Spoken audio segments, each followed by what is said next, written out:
Josh Noted here, Castle Real Estate Team, Coldwell Banker. Let's talk about fixtures. Now, it's a term you've probably not heard when it comes to real estate.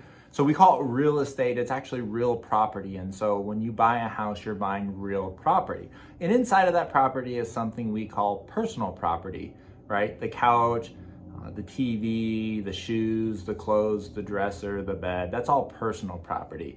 And I think for most of us, we're like, oh, that's pretty self-explanatory. This is part of the house. The water heater is part of the house. It's part of the real property, or we would call it a fixture.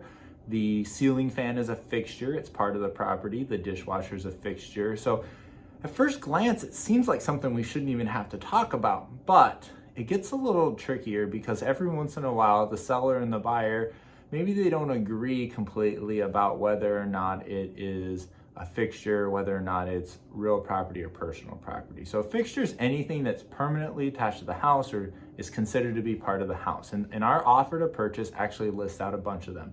You know, a basketball hoop that's permanently installed in the ground, pole in the ground with concrete, that's part of the house. It's a fixture. Now, a portable basketball hoop that just rolls around that has a couple cinder blocks holding it up, well, that would be considered personal property and the seller would take that. A porch swing just kind of hanging there on a chain that's just hooked in, not attached permanently, that would be the seller's and they would take it. I mentioned the couch and the bed. The stove is considered a fixture. It's considered part of the property. The dishwasher is considered part of the property.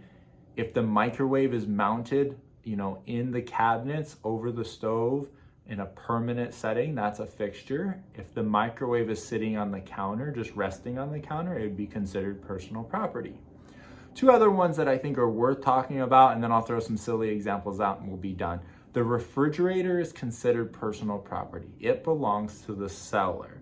And there's a place in the contract that we can ask the seller to leave the refrigerator, and that's kind of I don't want to say it's the standard. It's my standard whenever I write an offer, unless you, the buyer, specifically say we don't want the refrigerator, I'm going to throw it in there and say, hey, can you leave the refrigerator so when the buyers move in, they have a fridge?